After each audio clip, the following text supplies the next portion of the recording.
अस्सलामुअलैकुम वरहमतुल्लाहि वबरकातुहू। जी तो बेटा 10th क्लास, आज के टॉपिक में हम लोगों ने नेक्स्ट 5 बेसिक कमांड्स को स्टडी करना है।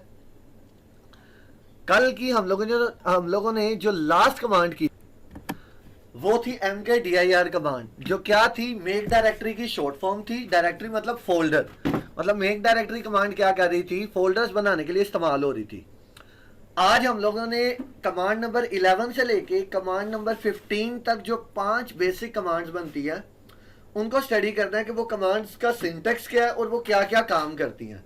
सिंटैक्स मैं बार बार रिपीट करता हूँ, किसी भी कमांड को लिखने के लिए जो रूल्स या जो कीवर्ड्स या उनका जो एक ग्रामेटिकल रूल होता है उसको हम सिंटैक्स कहते हैं। हम लोगों ने पहले चैप्टर के अंदर पढ़ा था।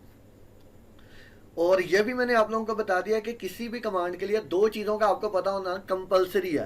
एक कि उस कमांड का पर्पस, मकसद क्या है। दूसरा, उस कमांड को लिखने का तरीका या उसका सिंटैक्स क्या है। तीसरी चीज़ और एग्जाम्पल होती है। अगर किसी को इन 2 चीज़ों का पता है तो जाहिर सी बात है वो एग्जाम्पल भी लिख सकता है। तो अब कमांड्स देखते हैं आज हम लोगों ने कौन कौन सी करनी है। सबसे पहली है नेम कमांड। नेम कमांड क्या होती है, किसी भी फाइल का नाम अगर आप लोग चेंज करना चाहते हैं तो उसका नाम आप लोग नेम कमांड की मदद से चेंज कर सकते हैं। सबसे पहले अब हम क्या करेंगे, हम लोग देखते हैं GW बेसिक के अंदर जाके इसको किस तरह से यूज करना है। सबसे पहले मैं GW बेसिक को ओपन करूंगा। ये GW बेसिक की विंडो आपके सामने ओपन होगी। अब मैं क्या करता हूं, सबसे पहले मैं देखता हूं इस लोकेशन के ऊपर कौन कौन सी फाइल्स पड़ी हुई हैं। ये कुछ फाइल्स उसने आपको दिखा दी है। मैं क्या करूंगा, इसके अंदर जो लार्ज नंबर है, लार्ज नम डॉट बेस, ये जो फाइल है मैं इसका नाम चेंज करूंगा। वो हम लोग देखते हैं हम लोग किस तरह से चेंज कर सकते हैं। यहां पे मैं लिखूंगा नेम। सबसे पहले नेम कमांड का कीवर्ड, उसका सिंटैक्स इस तरह से होता है कि नेम लिखेंगे। उसके बाद जिस फाइल को का नाम हमने चेंज करना है उस फाइल का हम लोग यहां पे नाम लिखेंगे, which is large num dot base. किसी भी तरह छोटे लेटर्स में, बड़े लेटर्स में आप लोग नाम लिखें, उससे फर्क नहीं पड़ता। यहां पे आप लोग इसका नाम सबसे पहले लिखेंगे और इन्वर्टेड कॉमास या डबल कोटेशंस के अंदर आप लोग इसको नाम को लिखेंगे। उसके बाद आप लोग क्या करेंगे, एक कीवर्ड होता है एज, इसको आपने एज इट इज लिखना है, एज AS। उसके बाद आप लोगों ने जो भी नाम इसको असाइन करना है वो आप लोगों ने लिखना है। ठीक है, मैं कह देता हूं highest number, highest dot base, ये नाम मैं इसको असाइन करना चाहता हूं। अब मैं आपको साथ ही दिखाता हूं जहां पे वो पड़ा हुआ है। ये आपका पड़ा हुआ है बिल्कुल लास्ट के ऊपर, लार्ज नम डॉट बेस। इसका नाम मैं चेंज कर रहा हूं। अब मैं देखता हूं कि क्या एंटर, जैसे ही यहां पे मैं एंटर प्रेस करूंगा वो नाम वहां पे चेंज हो जाना चाहिए। उसने कहा ओके, और देखें लार्ज नम की जगह हाईएस्ट डॉट बेस लिखा आ गया। तो यही एग्जांपल, यही सिंटैक्स और यही इसका पर्पस है। अब नेक्स्ट कमांड हम लोग देखते हैं क्या होती है।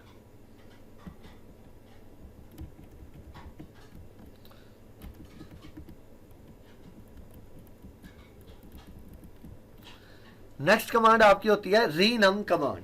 रीनम शॉर्ट फॉर्म है री नंबर की। अगर आप जो GW बेसिक के अंदर प्रोग्राम है उसके लाइन नंबर्स को चेंज करना चाहते हैं तो उसके लिए आप लोग रीनम कमांड का इस्तेमाल करते हैं। अब हम लोग देखते हैं रीनम कमांड किस तरह से यूज होती है। सबसे पहले आप लोग लिखेंगे रीनम। उसके बाद आप लोगों ने बताना है, उससे पहले आपके पास कोई प्रोग्राम होना चाहिए। सबसे पहले मैं प्रोग्राम लोड करूंगा, लोड हाईएस्ट, जो भी हमने किया उसी को मैं लोड कर देता हूं, spelling mistake, highest dot base. Enter press किया, वो लोड हो गया। सबसे पहले मैं CLS करता हूं। अब यहां पे लिस्ट करता हूं तो आपके सामने 10, 20, 30, ये जो A लिखा हुआ है ये ऊपर वाली लाइन का ही हिस्सा है। जगह यहां पे पूरा नहीं आया, इस वजह से वो यहां पे लिखा आ गया 40 एंड। मैं चाहता हूं ये 10, 20, 30, 40 की बजाय हो जाए 1, 2, 3, 4। अब देखते हैं उसको किस तरह से करना है। मैं करूंगा रीनम। न्यू लाइन नंबर मैं कहां से स्टार्ट करना चाहता हूं, 1 से, तो मैं 1 लिखूंगा। सबसे पहले न्यू लाइन नंबर आप लोगों ने लिखना है जहां से आप स्टार्ट करना चाहते हैं। उसके बाद पुराना लाइन नंबर जो यहां पे था 10 लिख दिया। और उसके बाद अब इंक्रीमेंट मैंने कितने का करवाना है, पहले था 10 20 30 40, इंक्रीमेंट या इजाफा हो रहा था 10 का। अब मैं कहता हूं कि मैं चाहता हूं 1 2 3 4 लाइन नंबर हो जाए, तो अब इंक्रीमेंट बनता है 1 का, तो मैं यहां पे 1 लिख दूंगा। ठीक है, अब जैसे ही मैं एंटर प्रेस करूंगा, ओके लिखा आ गया। अब मैं दोबारा से इसी प्रोग्राम को लिस्ट करता हूं और देखता हूं क्या लाइन नंबर 10 20 30 40 शो होते हैं या 1 2 3 4 शो होते हैं। तो अब आप लोग देख सकते हैं 1 2 3 4, अब लाइन नंबर 1 2 3 4 शो हो रहे हैं। तो ये आप लोगों की क्या थी, रीनम कमांड। नेक्स्ट है RMDIR। RMDIR कमांड क्या करती है, short form of remove directory. 9th class के अंदर आप लोग ये कमांड पढ़ चुके हुए हैं कि किसी भी डायरेक्टरी, किसी भी फोल्डर को डिलीट करने के लिए आप लोग RMDIR कमांड का इस्तेमाल करते हैं। अब इसको हम लोग देखते हैं कि किस तरह से यूज करना है। एक साइड पे मैं GW बेसिक की विंडो ओपन कर दी है और दूसरी साइड पे मैं एक डायरेक्टरी ओपन कर रहा हूं जहां पे GW बेसिक ओपन है। इसमें ये एक फोल्डर है एम्प्टी।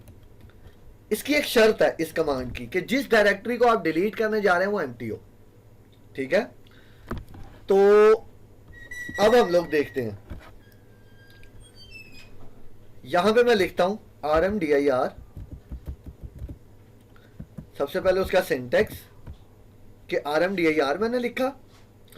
उसके बाद मैं जिस फाइल को, जिस डायरेक्टरी को, सॉरी, जिस फोल्डर को डिलीट करना चाहता हूं मैं उसका नाम लिखूंगा। छोटे लेटर्स में, बड़े लेटर्स में, किसी में भी लिखें, फर्क नहीं पड़ता। अब यहां पे आप लोग देखेंगे एम्प्टी जो है वो डिलीट हो जाएगा। एंटर प्रेस करता हूं, ओके लिखा आया और यहां से एम्प्टी डिलीट हो गया। ठीक है बेटा, ये आपकी RMDIR कमांड थी। तो ये आप लोगों ने देख ली। अब नेक्स्ट कमांड हम लोग देखते हैं कौन सी है और वो क्या काम करती है। Run command. रन कमांड मैं पहले भी बता चुका हूं। रन कमांड क्या करती है बेटा, जब हम लोगों ने एक प्रोग्राम लिख लिया और हम चाहते हैं कंप्यूटर उस प्रोग्राम में लिखी गई इंस्ट्रक्शंस को फॉलो करते हुए वो काम करे जिस काम के लिए मैंने उस प्रोग्राम को डिजाइन किया या बनाया। फॉर एग्जाम्पल, ये जो अभी प्रोग्राम लोडेड है, ये क्या कर रहा है, हाईएस्ट 2 नंबर्स मैं इसके अंदर एंटर करूंगा और ये मुझे हाईएस्ट नंबर रिटर्न करेगा। प्रोग्राम तो बन गया, लेकिन प्रोग्राम काम कैसे करेगा, जब मैं रन कमांड का इस्तेमाल करूंगा। रन लिखूंगा, एंटर प्रेस करूंगा, enter first number 5, second number 10, तो वो कह रहा है 10 इज लार्जर देन 5। तो ये आपके रन कमांड का पर्पस था। लास्ट कमांड है आपकी सेव कमांड। सेव कमांड हम लोग यूज कर चुके हुए हैं। इसको हम किस लिए यूज करते थे कि एक प्रोग्राम हमने लिख लिया, वो पड़ा हुआ है मेमोरी के अंदर। मैं चाहता हूं कि मैं उसको फ्यूचर में भी यूज करना चाहता हूं, क्योंकि मैंने अपना लैपटॉप ऑफ भी करना है, GW बेसिक भी बार बार बंद हो सकता है। तो मैं चाहता हूं कि मैं जब दोबारा ऑन करूं तो मुझे प्रोग्राम दोबारा से ना लिखना पड़े, पहले से लिखा हुआ प्रोग्राम यूज हो जाए। उसके लिए मैं यूज करता हूं सेव का। अब इसमें एक चीज सीखने वाली है, सेव करने का तरीका मैं आपको बता चुका हूं। मैं चाहता हूं कि ये प्रोग्राम सेव हो। अब सेव ये ऑलरेडी है। एक चीज आप लोग देखते हैं, मैं चाहता हूं, अब मैं यहां पे जाता हूं, यहां पे ये प्रोग्राम पड़ा हुआ है हाईएस्ट डॉट बेस। मैं इसको ओपन करता हूं, ओपन विद, यहां पे नोटपैड पे क्लिक करता हूं, ये ओपन हो गया। अब ये देखें, एंटर सेकंड नंबर, ये सारा कुछ उसने वो प्रोग्राम मुझे शो कर दिया। इसके अंदर कुछ वर्ड्स ऐसे हैं जो मुझे समझ नहीं आ रहे, जैसे ये देखें, ये पीछे ये क्या लिखा हुआ है ये मुझे नहीं पता। तो बेटा, अगर मैं चाहता हूं ये प्रोग्राम अपनी ओरिजिनल फॉर्म के अंदर ना सेव हो, बल्कि इसके अंदर चेंजिंग्स हो जाए, ताकि अगर कोई इस प्रोग्राम को ओपन करे उसे मेरा कोड ना पता चले कि मैंने किस तरह से इन इंस्ट्रक्शंस को लिखा है, वो इन इंस्ट्रक्शंस को कॉपी ना कर सके, चोरी ना कर सके। तो अब वो देखते हैं हम लोग किस तरह से हम लोग उसे परफॉर्म कर सकते हैं, ये काम हम किस तरह से कर सकते हैं। अब मैं यहां पे लिखता हूं सेव,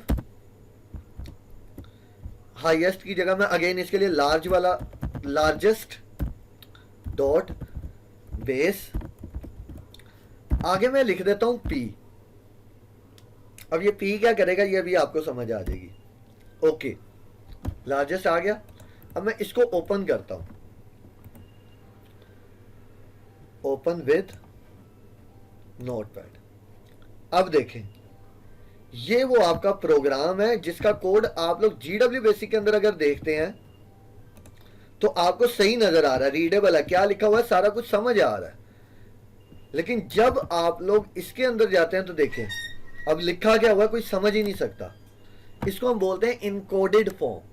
अगर मैं इनकोडेड फॉर्म के अंदर अपने प्रोग्राम को सेव करना चाहता हूं तो जब मैं सेव कमांड का यूज करूंगा तो उसके साथ नाम लिखने के बाद कॉमा लगा के P लिख दूंगा। लेकिन अगर मैं लिखूंगा A, मतलब इसी प्रोग्राम को मैं सेव करता हूं, सेव लार्जेस्ट की जगह मैं लिख देता हूं इसके लिए कोई भी नाम, लार्जेस्ट n मतलब नंबर, लार्जेस्ट ये हैशटैग यूज कर लेते हैं बल्कि वो एरर दे सकता है, लार्जेस्ट नम डॉट बेस, और अब मैं यूज करता हूं A, वेड file name, save largest dot base, okay. अब लार्जेस्ट जो था, अब सेम नाम यूज किया तो पहले वाला डिलीट हो जाएगा और अब नए वाला आ जाएगा। अब मैं उसको ओपन करके देखता हूं कि अब उसके अंदर मुझे क्या शो होता है। अब देखें, अब जैसा मैंने वहां पे लिखा था एज इट इज वैसे का वैसा सेव हो रहा है। तो ए क्या करता है, जब मैं सेव करते वक्त ए कीवर्ड यूज करता हूं तो वो उसको ओरिजिनल फॉर्म में सेव करता है, लेकिन जब पी यूज करता हूं तो वो इनकोडेड फॉर्म के अंदर यूज करता है। बुक के अंदर जब ए यूज करने के लिए उसने कहा है कि आपको वो आस्की फॉर्मेट के अंदर सेव करता है। आस्की फॉर्मेट क्या होता है, 9th क्लास के अंदर आप ASCII American standard code for information interchange के बारे में पढ़ चुके होंगे। तो इसने उसी फॉर्म के अंदर इसको सेव किया, तो ये आपके ऊपर, आप उसको किस तरह से सेव करना चाहते हैं। तो ये टोटल 5 थे, आज के 5 कमांड्स थी जो आप लोगों ने यूज करनी थी। 5 की वर्किंग प्रैक्टिकल आपको दिखा दिया। अब बुक से देख लो इनको। बुक में उसने उसी तरह से बेटा लिखा हुआ है डेफिनेशन, ये पर्पस जो है उसने एक लाइन के अंदर लिखा है, सिंटेक्स जो है वो एक लाइन के अंदर लिख दिया, वजाहत आप लोग पढ़ सकते हैं और मिसाल किसी भी तरह की आप लोग इस्तेमाल कर सकते हैं। ये उसने स्टेटमेंट लिखी हुई है और ये वो मिसाल लिखी हुई है। उसके बाद अगेन रीनम कमांड, ये उसका पर्पस हो जाएगा, ये उसका सिंटेक्स हो जाएगा। वजाहत आप लोगों ने पढ़नी है, जो बातें आपको सारी बताई हैं वही उसने वर्डिंग के अंदर लिखी हुई है। मिसालें, तो मिसालें उसने सारी आपको बता दी हैं, आप लोग देख सकते हैं। RMDIR, ये कमांड इससे डायरेक्टरी को हटाने या ख़त्म करने के लिए इस्तेमाल होती है। पर्पस, ये पर्पस हो जाएगा, ये सिंटेक्स हो जाएगा और ये इसकी मिसाल हो जाएगी। और वजाहत आप लोगों ने एक दफ़ा पढ़ लेनी है। उसके बाद रन कमांड, रन कमांड क्या है, ये उसका पर्पस है, ये उसका सिंटेक्स है। इसके अंदर ये जो वजाहत है ये आप लोगों ने पढ़ लेनी है और मिसाल ये लिखी हुई है, ठीक है। हाँ, अगर आप कंप्यूटर पर स्पीकर इस्तेमाल कर रहे हैं तो नोट कीजिए कि रन कमांड किसी भी आवाज़ को जो कि उस वक्त चल रही हो तो एग्जीक्यूट होते वक्त टर्न ऑफ कर देती है और मौसीकी को दोबारा सेट करती है। मतलब रन कमांड क्या करेगी, जब आपके पीछे की म्यूज़िक चल रहा है तो उसको वो बंद कर देगी। तो फिलहाल मेरे पास डाउनलोडेड म्यूज़िक कोई पड़ा नहीं हुआ, वरना मैं आपको दिखा देता। तो सेव कमांड जो है उसका पर्पज़ ये रहा, ये उसका सिंटेक्स है और ए और पी क्या काम करते हैं वो उसने वजाहत के अंदर आपको बताया हुआ है और ये इसकी मिसालें हैं जो आप लोगों ने याद रखनी है। इंग्लिश मीडियम वाले भी इसी तरह से सिंटेक्स, पर्पस, इंटरप्रिटेशन, वो सारी चीज़ें बेटा उसने एक एक लाइन के अंदर लिखी हुई हैं। हेडिंग्स उसने बनाई हुई हैं तो वो आप लोग देख सकते हैं बुक से। तो कोई भी बात अगर आपकी रह जाए, आपको समझ ना आए, तो बेटा आप लोग वो क्वेश्चन करके पूछ सकते हैं। इंशाल्लाह आपको उसका आंसर जल्द अज जल्द दे के आपके जितने भी कन्फ्यूजन है वो क्लियर किए जाएंगे। लेकिन अगर फिर भी आपका कोई इशू रह जाता है और क्लियर नहीं होता तो बेटा आप दोबारा वो क्वेश्चन पूछ सकते हैं। हो सकता है अगर आपने एक दफ़ा क्वेश्चन पूछा आपको आंसर मिल गया, लेकिन मैंने जब उसका आंसर बताया तो आपको उसका आंसर नहीं समझ आया, तो आप दोबारा पूछ सकते हैं, तो मैं कोई वे चेंज करके आपको उसका आंसर बता दूंगा। तो बेटा नेक्स्ट लेक्चर में इंशाल्लाह आपसे मुलाकात होगी, तब तक अपना बहुत बहुत ख्याल रखिएगा। थैंक यू वेरी मच, अल्लाह हाफिज़।